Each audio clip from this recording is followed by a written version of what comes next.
My name is Brian S. Bentley. I'm a former Los Angeles police officer. I was a police officer for 10 years, and I spent 8.5 years working at Southwest Division. I did my rookie year at West Los Angeles Division. Currently, I'm a writer, a journalist, and an LAPD critic.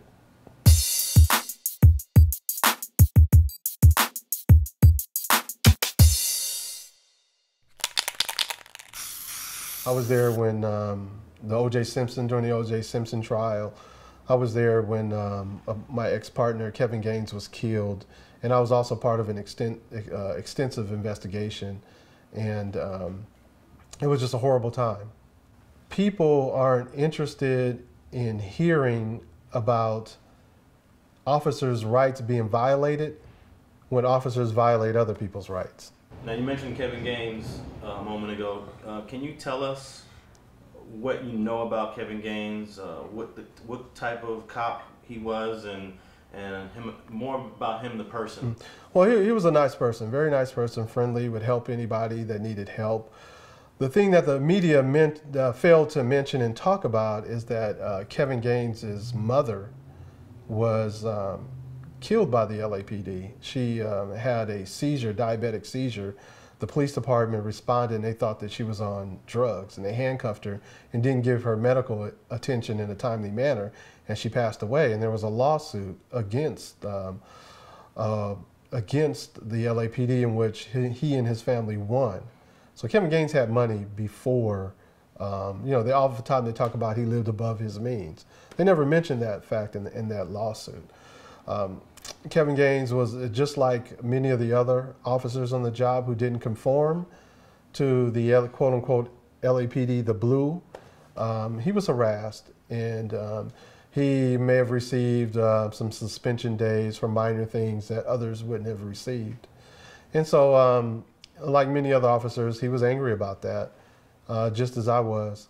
And as a result, he was labeled as a hothead, when basically he was just an average police officer. No, he worked briefly for Suge Knight, just as approximately 100 other officers.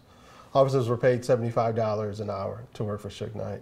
I was asked to work for Suge Knight, which I declined. But a lot of officers did, and they weren't all black officers, and they weren't all from LAPD. So that's one myth.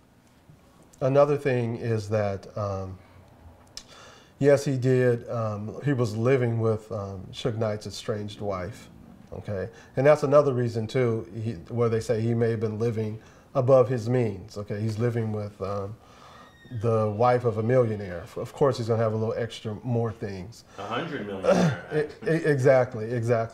So the LAPD, and one thing that's interesting about LAPD, not to get off the subject, is whenever there's a complaint made, LAPD's first priority is to find something to discredit the person who is making the complaint.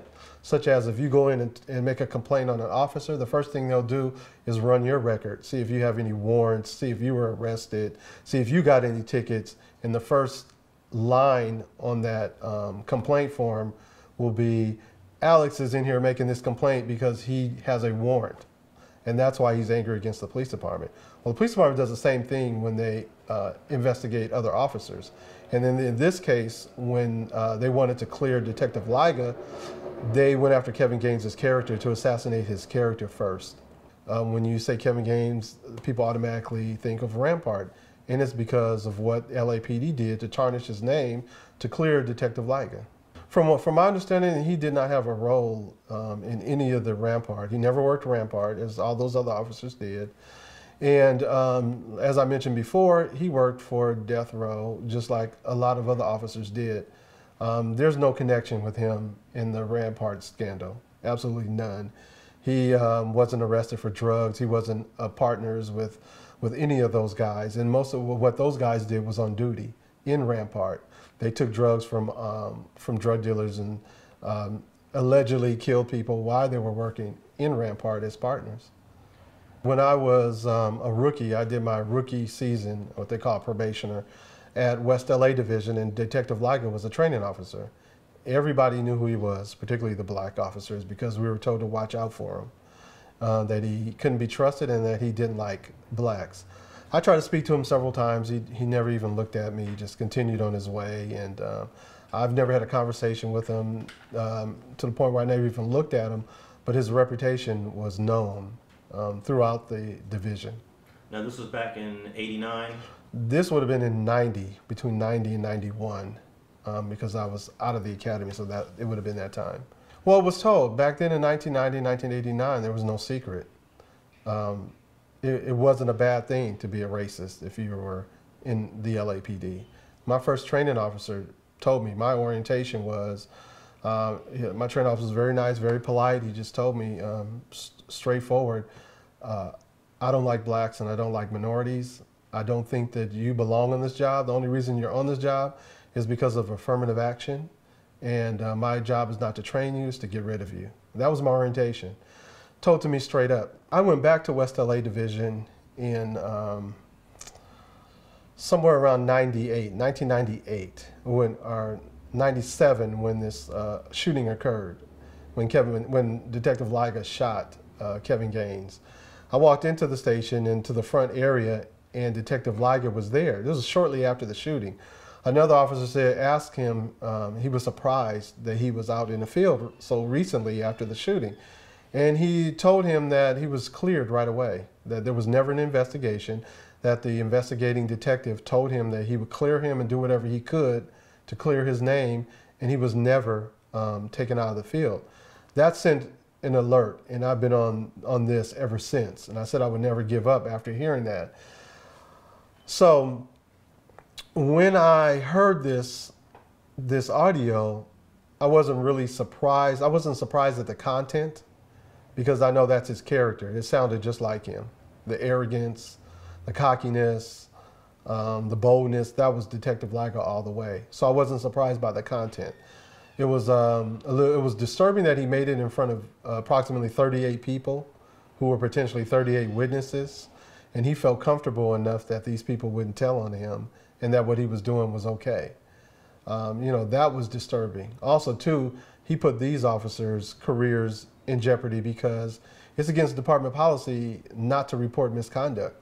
So every officer who heard this, who didn't notify internal affairs, should be suspended based on the rules and regulations of LAPD. They all should get at least 3 days for this, for not reporting it. Well, what's interesting about it is all these years, the LAPD and Frank Lyga has been saying it was road rage, that Kevin Gaines was chasing after him, and they came to an intersection and Kevin Gaines was yelling at him, and it was a case of road rage where he pulled out his gun. When you listen to the tape, he says that he saw Kevin Gaines shortly before with another officer in Hollywood, and they stopped and they talked. And he says that's how Kevin Gaines knew who I was. And he repeated it. The day of the shooting, that's how Kevin Gaines knew who I was. So he admits that Kevin Gaines, at the time of the shooting, knew that he was a detective on the police department. How did he know that? You know, that's the question that comes up is, you know, there must have been some type of dialogue before he shot him. Okay, so the way I understand it to be is that two cops, not in uniform, both not representing LAPD, are at an intersection at the same time arguing with each other about something that has nothing to do with policing. And Frank Lyga eventually pulls out his gun because he says that Kevin Gaines pulled out his gun. Well, that's what was said, but Detective Lyga was an off-duty, he was an on-duty undercover detective at the time. So he had resources, he had the radio, he could have called for backup and called for black and white units. He didn't have to engage Kevin Gaines if it happened the way he said, he did not have to engage him at the time. What wasn't disclosed was later he said that he called and his radio wasn't working. He called for backup, but no one heard him. You know, those are things that he mentioned later on in the investigation, which I don't believe.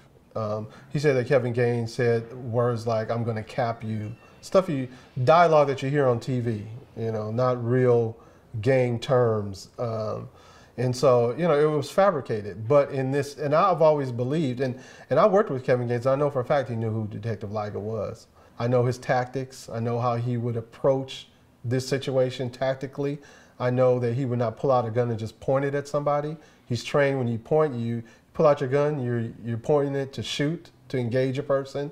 And I know that if he did point it, there's no way Detective Lyga would have been able to get off 2 shots without Kevin Gaines getting off 1, and the gun was already pointed at him.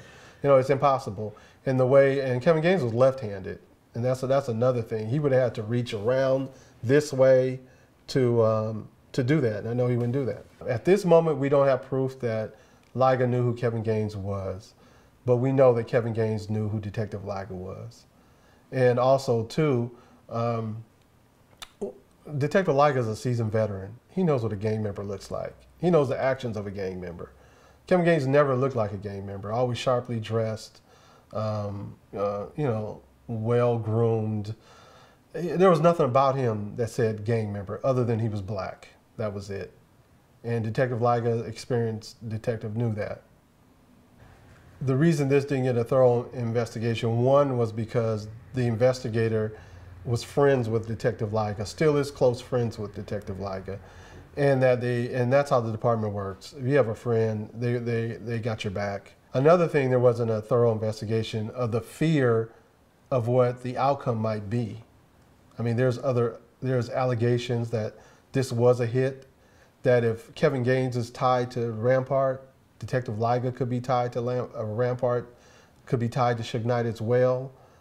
So there are speculations that it could be that Detective Lyga was carrying out a hit. No one wanted to touch this story. The officer, well, the person that I received the tape from, sent it out to many people, and the written complaint was out there, and they tried to go through the department, and there was no response. At the same time that I received it, no response. No one wanted to touch it. Nobody wanted to go in that direction at all. They just wanted to just let it go.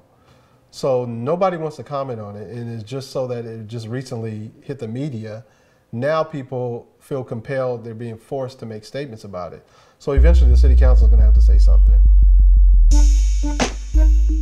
Yeah, you talk about you found a gun in my car. Nobody watched you find shit in my car. You don't know if that stupid bitch did what. I didn't touch her, bro. Like, Dollar probably be one of the biggest artists today if that wouldn't happen to him. Meek Mills was working with him before Dollar died, before Meek Mills was signed.